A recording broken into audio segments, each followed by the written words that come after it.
Good morning students. कल हम प्रश्नावली 13 के सवाल हल कर रहे थे, जिसमें से हमने 14 प्रश्न तक हल कर लिए थे।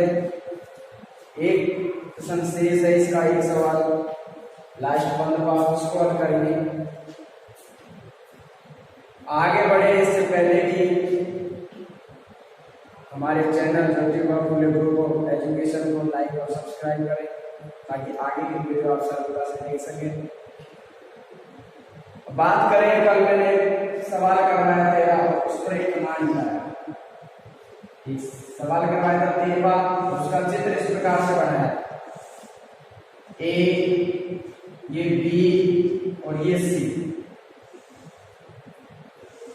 ये डी, ये ई और ये है। तो देखिए उसके पहले क्वेश्चन में त्रिभुज ये था ए डी एफ, समरूप त्रिभुज ए बी सी। ये दो त्रिभुज हैं, उसमें गलती से ए डी ए लिख दिया गया, तो ए की जगह क्या होगा, वो ए डी एफ। ध्यान रखिए, ए की एफ की जगह ए लिखा गया था, तो ए की जगह एफ कर लें। और बाकी ऐसे कैसे कोई समस्या हो तो कमेंट करके पूछ सकते हैं। आगे बढ़ते हैं 15वां प्रश्न, लास्ट सवाल हमें दे गया त्रिभुज एबीसी की भुजा बीसी। एक त्रिभुज है एबीसी जिसकी भुजा ए बी सी, ये त्रिभुज एबीसी है जिसकी भुजा बीसी का मध्य बिंदु बी है। ये बीसी भुजा है और इसका मध्य बिंदु बी है। यदि एडी को समद्विभाजित करते हुए एक रेखा बी से, ये एडी है, इसको समद्विभाजित करते हुए रेखा बी से इस प्रकार खींची गई है। इस एडी को क्या कर दिया है, समद्विभाजित। मतलब ये जो बिंदु है, जो मध्य बिंदु है, इस प्रकार खींची गई है एडी को ई पर। एडी को, ये एडी है, इसको ई पर, और एसी को एक्स पर प्रतिच्छेद करती है, और एसी ये है, इसको एक्स पर प्रतिच्छेद करती है। सिद्ध करना है ई एक्स बटे डी ई बराबर 1 बटे टी। सबसे पहले लिखेंगे, दिया है, ए क्या रखा है, त्रिभुज एबीसी में डी भुजा बीसी का मध्य बिंदु है, बीसी का मध्य बिंदु तथा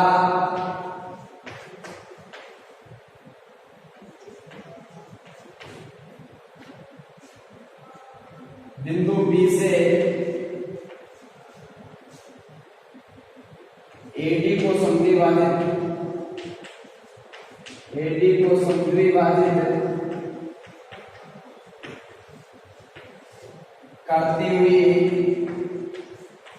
एक रेखा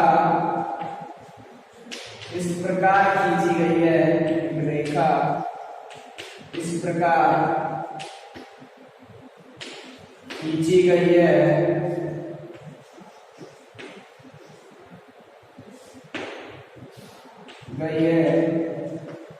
कि वह एडी को ई पर, वह एसी को एक्स पर, ये एक्स पर प्रतिच्छेद है। ये प्रश्न में दे रखा है, ऐसे कैसे, जो प्रश्न में दे रखा है उसी को लिखा दिया है। सिद्धि क्या करना है, दे रखा है, ये भी प्रश्न में से लिखना है। ये दे रखा है ई एक्स बटे पी ई बराबर 1 बटे टी। आगे हम करें तो रचना। देखिए रचना क्या करेंगे, इस भुजा के एक समांतर एक रेखा खींचते हैं, ये डी और मैंने मान लिया है डी एक्स समांतर बी एक्स खींचते हैं। बी एफ समांतर बी सी बी एक्स। ये बी एफ ये बी एफ बी एक्स के क्या खींची हमने समांतर। देखिए अब करते हैं, देखिए थोड़े ध्यान से। हम पहले इस त्रिभुज को ले लेते हैं या फिर इस त्रिभुज को ले लेते हैं। मान लीजिए मैंने ये त्रिभुज लिया, त्रिभुज ए डी और एफ, ए डी एफ। देखिए एक बात समझो, ए डी एफ में डी एफ ये एक्स क्या होगा समांतर। चूंकि डी एफ इस पूरी भुजा के समांतर है तो डी एफ आधे भुजा के भी समांतर होगा। इसको लिख सकते हैं ई एक्स समांतर बी। अब ये समांतर है, हमें प्रश्न में दे रखा है ई मध्यबिंदु और समद्विभाजित करता है, एडी को बी एक्स समद्विभाजित करता है तो ये हो गया मध्यबिंदु। ये भुजा का मध्यबिंदु हो गया, ये भुजा इसके समांतर है। जब किसी त्रिभुज की एक भुजा के मध्यबिंदु तथा दूसरी भुजा के समांतर एक रेखा खींची जाए तो तीसरी भुजा को मध्यबिंदु पर प्रतिच्छेद करती है। जब ये मध्यबिंदु पर प्रतिच्छेद करेगी और ये मध्यबिंदु हो गया, ये भी मध्यबिंदु हो गया, और ये मध्यबिंदु है और ये मध्यबिंदु है। मध्यबिंदु और मध्यबिंदु यदि त्रिभुज की दो भुजाओं के मध्यबिंदु को मिलाने वाली कोई रेखा खींची जाए तो तीसरी भुजा के समांतर में उसकी क्या होती है आगे लिख देंगे। चूंकि ये रेखा ई एक्स समांतर डी एफ तथा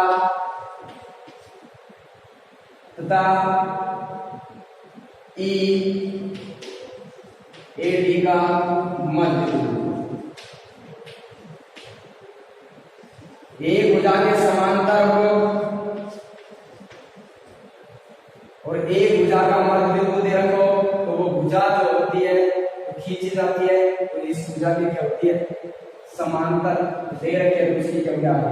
इसलिए हम लिख सकते हैं मध्यबिंदु प्रमेय से ई एक्स आधा होगा किसका डी एफ, किसका होगा डी एफ। लिख सकते हैं मध्यबिंदु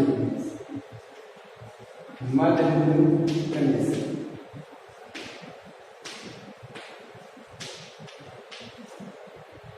इसको समीकरण एक मान लेंगे, इसके आगे लिखेंगे समीकरण नंबर एक। आगे देखेंगे एक त्रिभुज और लेंगे, अब त्रिभुज लेंगे हम बी एक्स और सी, त्रिभुज बी एक्स सी। और बी एक्स सी में देखिए उसी प्रकार ये इसके समांतर है, रचना से लिख देंगे क्योंकि डी एफ समांतर है इसके बी एक्स, डी एफ समांतर है बी एक्स तथा चूंकि ये बी बीसी का मध्यबिंदु है, मध्यबिंदु हो गया, ये लिखेंगे बी बीसी का मध्यबिंदु, मध्यबिंदु। उसी प्रकार डी एफ आधा हो जाएगा किसका 1/2 बी एक्स, ये भी किससे मध्यबिंदु, मध्यबिंदु करने से ये समीकरण मान लेंगे। देखिए यहां देखा ए एक्स समांतर डी है, जब ये समांतर है और ये मध्यबिंदु है तो मध्यबिंदु प्रमेय से हम लिख सकते हैं कि ई एक्स डी एफ का क्या होगा। इसी प्रकार डी एफ डी एक्स के समांतर है, डी एफ आधा हो जाएगा इसका डी एक्स। समीकरण 1 और 2 का उपयोग करेंगे, 1 व 2 से, 1 व 2 से लिखेंगे तो ई एक्स ऐसे कैसे बराबर 1/2 और डी एफ की जगह यहां से क्या, यहाँ डी एफ की जगह यहां से क्या लिख सकते हैं 1/2 क्योंकि डी एफ का मान यहाँ क्या जाएगा 1/2 डी एक्स, यहाँ रखिए आ जाएगा ए एक्स,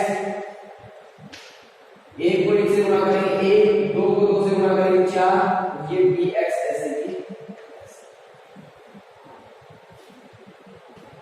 इसको थोड़ा इधर लिख देता हूं, ध्यान देंगे। वज्र गुणा करेंगे 4 को ए एक्स से गुणा कर देंगे, 4 ए एक्स बराबर हमें दे रखा है एक्स। देखिए ए एक्स ऐसे कैसे 4ax।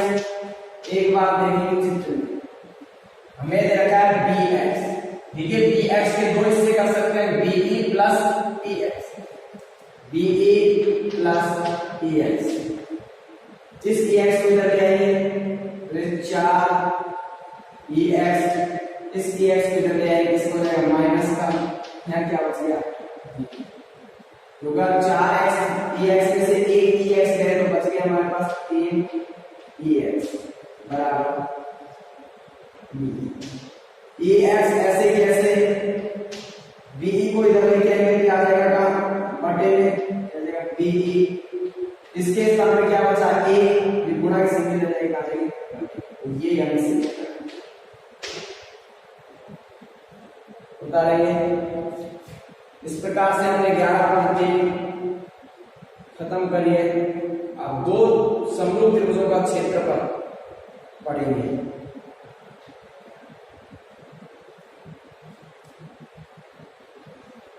देखिए दो समरूप त्रिभुजों का क्षेत्र,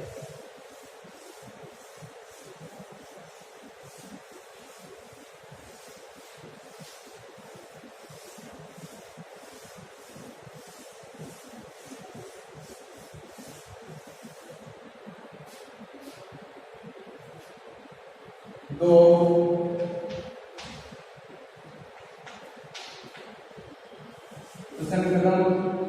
इसमें हम इसमें पढ़ेंगे दो समरूप त्रिभुजों का क्षेत्र, त्रिभुजों का क्षेत्र। देखिए इससे संबंधित एक प्रमेय, पहले प्रमेय अलग। देखिए प्रमेय क्या है, प्रमेय लिखता हूं फिर उसको हल करेंगे, समझेंगे उसको। प्रमेय हमारे पास ये है, प्रमेय का स्टेटमेंट लिखिए, दो समरूप त्रिभुजों के क्षेत्रफल का अनुपात, दो समरूप त्रिभुजों के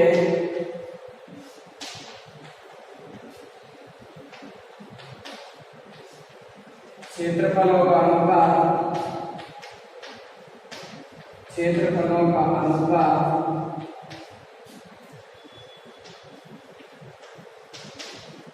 दो समरूप त्रिभुजों के क्षेत्रफलों का अनुपात उनकी संगत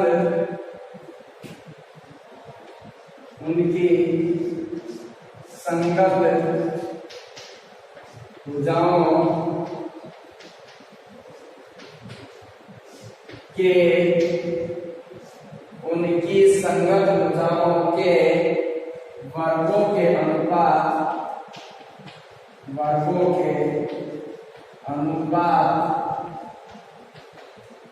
के बराबर होता है। देखिए हल करेंगे, देखिए समझेंगे इसको। तो मेरे दो समरूप त्रिभुज, तो पहले कितने त्रिभुज बना लेंगे, ये दो त्रिभुज बनाए ए बी सी, एक और बनाएंगे हो जाएगा डी ई एफ, दो क्या हो गए समरूप, ठीक है। तो हम सबसे पहले ये दिया देख क्या करेंगे, दोनों त्रिभुज क्या है समरूप, त्रिभुज ए बी सी समरूप है किसके, त्रिभुज डी ई एफ, ये दे रखा है। सिद्ध क्या करना है, सिद्ध करना है हमें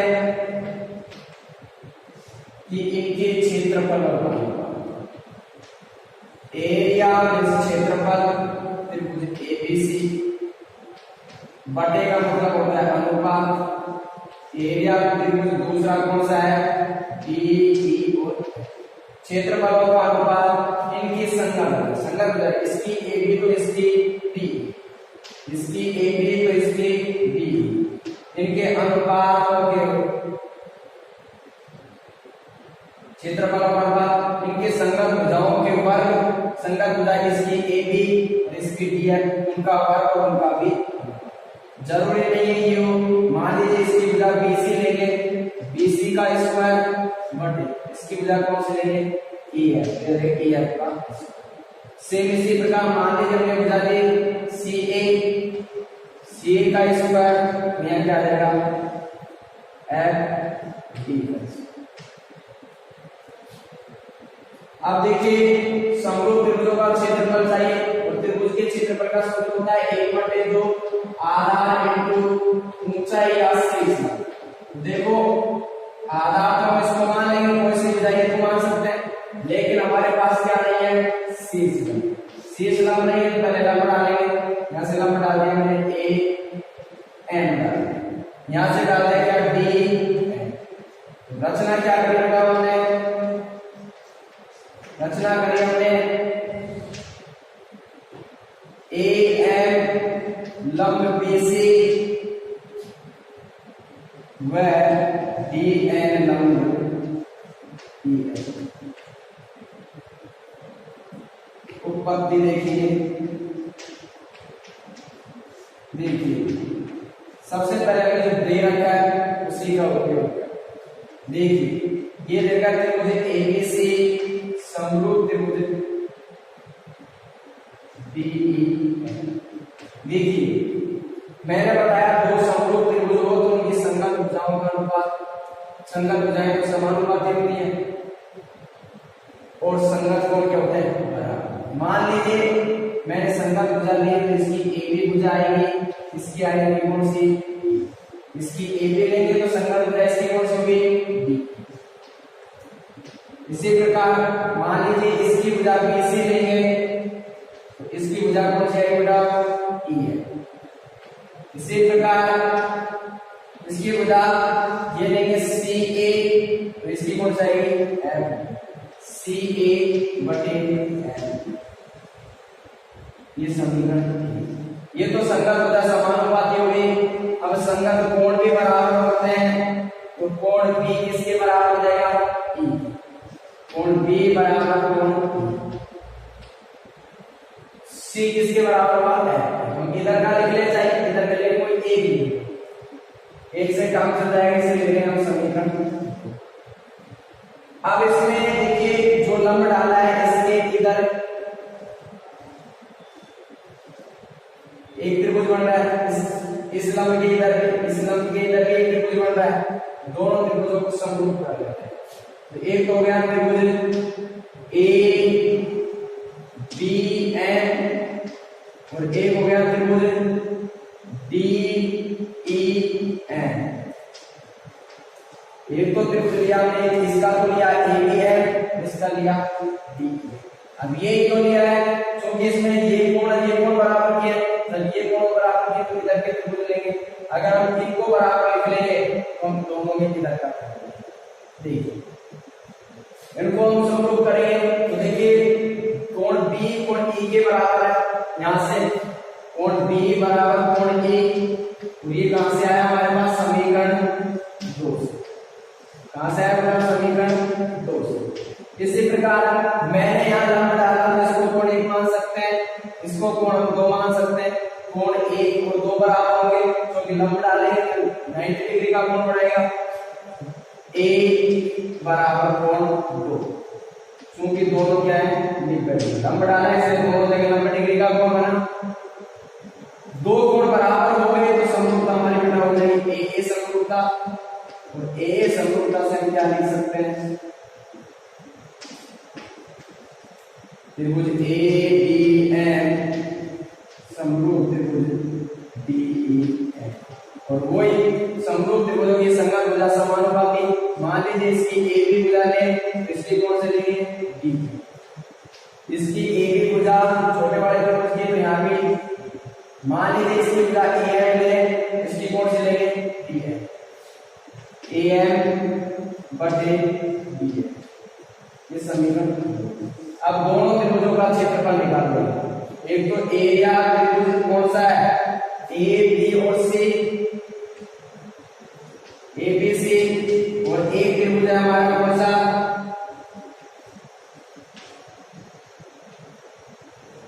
डी ई एन। यहां आ जाएगा क्या त्रिभुज के क्षेत्रफल का सूत्र, मैंने यहाँ लिखा 1/2 आधार इंटू शेष लंब, तो 1/2 आधार। जिस भुजा पर लंब डाला जाता है उस भुजा को आधार माना जाता है। हमेशा लंब आधार में डाला जाता है। तो यहाँ लंब एन किस पर डाला मैंने बीसी पर। देखिए एन लंब किस पर डाला बीसी पर। आधार हो गया बीसी, लंब क्या डाला एन, आधार बीसी और लंब हुआ हमारा एन। इसी प्रकार नीचे 1/2 इस त्रिभुज में लंब किस पर डाला मैंने एन पर डाला क्या डीएन, तो आधार हो गया एन, लंब डाला क्या मैंने डीएन। 1/2 से 1/2 कर समीकरण 1 व 2 का उपयोग करें। समीकरण 1 व 2 से तो देखिए 1 व 2 का उपयोग करें तो देखिए क्या आएगा, एरिया त्रिभुज एबीसी बटे एरिया त्रिभुज डीईएफ बीसी बटे ईएफ। बीसी बटे ईएफ की जगह बेटा हम लिख सकते हैं क्या, एबी बटे डी लिख सकते हैं समीकरण 1 से। फिर आ जाएगा एबी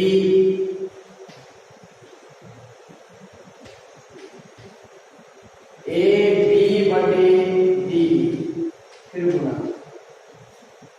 अब हमारे पास एएफ बटे डी है और समीकरण 2 से एएफ बटे डी की जगह क्या लिख सकते हैं, एबी बटे डी, एबी बटे डी गुना करेंगे तो आ जाएगा हमारे पास क्या, एरिया त्रिभुज एबीसी बटे एरिया त्रिभुज डीईएफ। एबी को एबी से गुणा करें क्या जाएगा, एबी का स्क्वायर, डीई को डीई से गुणा करेंगे क्या जाएगा, डीई का स्क्वायर। क्योंकि जब भी समान संख्याओं को एक जैसी समान संख्या उनको गुणा करते हैं क्या आता है, स्क्वायर। जैसे दो संख्या एक गुणा एक करेंगे क्या हो जाएगा, एक का स्क्वायर। इसी प्रकार ए और ए भी समान है, इनको गुणा करेंगे तो इनका भी क्या हो जाएगा, स्क्वायर। अब हमें एक मान प्राप्त हो गया ए बी बटे, समीकरण 1 का पुनः उपयोग करें समीकरण 1 से, तो समीकरण 1 से देखिए तो क्या लिख सकते हैं, एरिया त्रिभुज एबीसी बटे एरिया त्रिभुज डीईएफ। इसको यहां लिख सकते हैं एबी स्क्वायर बटे डीई स्क्वायर। देखिए अब एबी बटे डीई, एबी बटे डी की जगह ऐसे क्या लिख सकते हैं, एबी बटे डी और इसकी जगह बराबर क्या है, बीसी बटे डी है। तो इसका मान क्या हो जाएगा, बीसी बटे डी है। अब दोनों पर स्क्वायर यहां भी स्क्वायर लगा सकते हैं, इसी प्रकार बराबर बीसी बटे ई है, बीसी बटे ई एफ के बराबर है क्या, सी ए बटे एफ डी। लिख सकते हैं सी ए बटे एफ डी। यहाँ स्क्वायर है, यहाँ भी क्या लगा सकते हैं, स्क्वायर लगा सकते हैं। तो ये यहां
इससे संबंधित महत्वपूर्ण नियम हो गए, उनको लिखते हैं। नोट डालेंगे और लिखेंगे, इनसे संबंधित सवाल पूछे जाते हैं।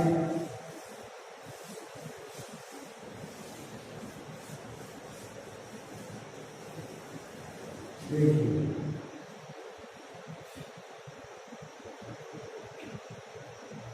ये देखा उपप्रमेय के रूप में देखते हैं नोट डाल देंगे। नंबर 1, दो समरूप त्रिभुजों के क्षेत्रफलों का अनुपात, त्रिभुजों के क्षेत्रफलों का अनुपात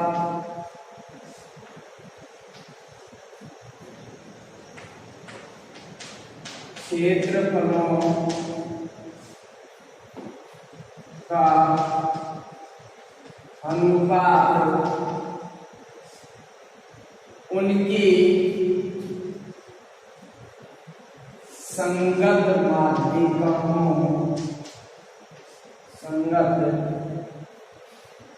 माध्यिकाओं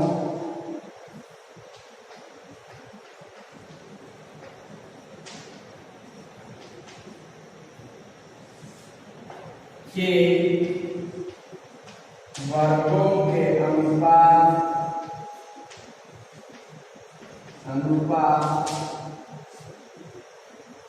क्षेत्रफलों का अनुपात उनकी संगत माध्यिकाओं के वर्गों के अनुपात के बराबर होता है। एक जैसे ये दो त्रिभुज है ए बी सी, एक ये त्रिभुज है डी ई एफ। मान लीजिए ये इसकी माध्यिका हो गई। माध्यिका किसे कहते हैं? यदि किसी त्रिभुज के एक शीर्ष से सम्मुख भुजा के मध्य बिंदु को मिलाने वाली कोई रेखा खींची जाए तो त्रिभुज की क्या कहलाती है? मध्य बिंदु को मिला रही है, इसलिए क्या करेंगे? माध्यिका। इसी प्रकार ये भी इसकी माध्यिका, यानी कि लेंगे ए एम, इसको लिखेंगे बी एम। वो आ जाएगा इनके क्षेत्रफलों का अनुपात। यहाँ लिखेंगे हम एरिया त्रिभुज ए बी सी बटे एरिया त्रिभुज डी ई एफ और इनके क्षेत्रफलों का अनुपात इनके संगत माध्यिका। इसकी माध्यिका हो गई ए एम और इसकी माध्यिका क्या हो गई? डी एन और इनके वर्ग और उनका अनुपात इसके बराबर। प्रश्न में हमें दे देगा किसी एक त्रिभुज का क्षेत्रफल दे देगा, दोनों त्रिभुजों का क्षेत्रफल दे देगा, एक माध्यिका दे देगा, दूसरे त्रिभुज की माध्यिका। इनमें से कम 3 मान हमें मिलेंगे, एक मान हमसे पूछा जाए। इसका दूसरा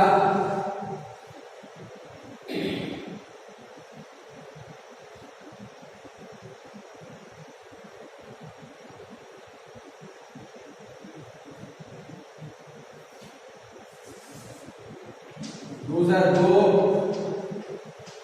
समरूप त्रिभुजों के क्षेत्रफलों का अनुपात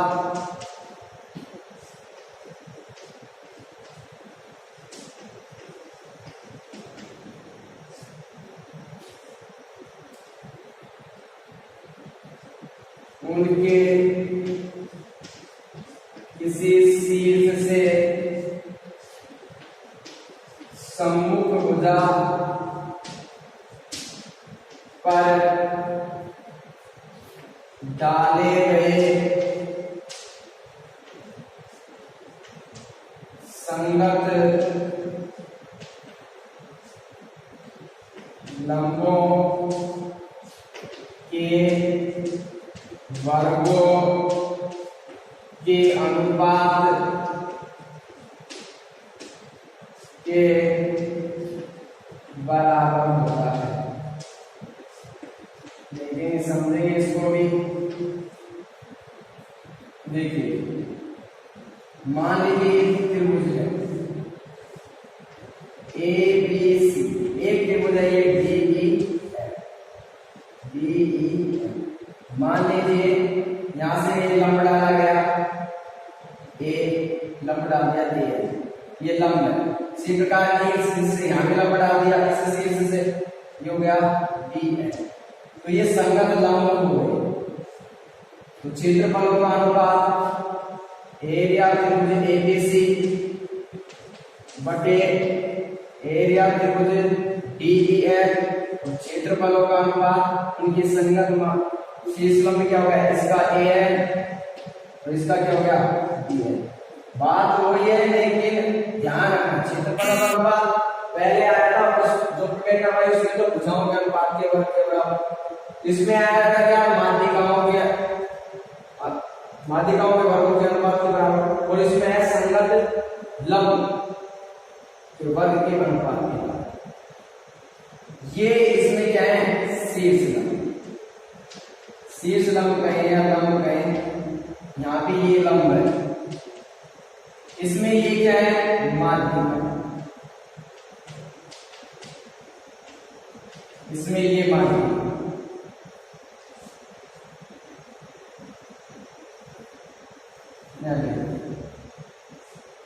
इसकी ये माध्यिका, इसका ये शीर्ष लंब और इसका ये शीर्ष। एक और तीसरा इसी प्रकार देखिए, दो समरूप त्रिभुजों के क्षेत्रफल का अनुपात उनके संगत कोणों के, दो समरूप त्रिभुजों के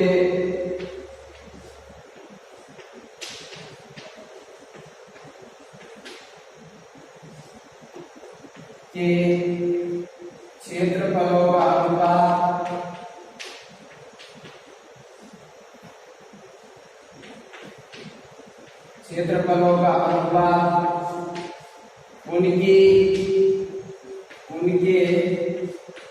उनके संगत कोणों के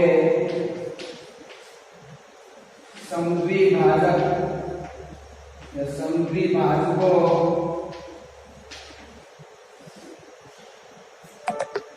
के वर्ग के अनुपात के बराबर होता है। उसी प्रकार इसमें से ये मान लीजिए त्रिभुज हो गया ए बी सी, ये बना दिया हमने पी क्यू आर, दोनों त्रिभुज समरूप है। ये इस कोण का समद्विभाजक एक और दो, यहाँ कोण एक और कोण दो बराबर, मतलब ये समद्विभाजक हो गया, यहाँ लिख दिया हमने बी। इसी प्रकार एस, यहाँ ये कोण 3 और कोण 4 बराबर, मतलब ये कोणों का क्या रहेगा समद्विभाजक, ये कोणों का क्या रहेगा समद्विभाजक, और इनके क्षेत्रफलों का अनुपात एरिया त्रिभुज एबीसी अनुपात एरिया त्रिभुज पीक्यूआर, और इनके क्षेत्रफलों का अनुपात इनके संगत इनके कोणों के समद्विभाजक, संगत कोणों के समद्विभाजक, इसका ये कोण है, इसका इनके समद्विभाजक क्या हो गए एडी, और इसका समद्विभाजक क्या हो गया पीएस, और इसके वर्ग और कोण का अनुपात, इसके वर्ग। इससे संबंधित सवाल आएंगे, कल हमें करेंगे। आज के लिए इतना ही काफी, आगे की चर्चा करेंगे कल हम चर्चा करेंगे पाइथागोरस में अर्थात बोधायन में, और बोधायन का विलोम, उससे संबंधित सवाल करेंगे। आज के लिए इतना ही काफी।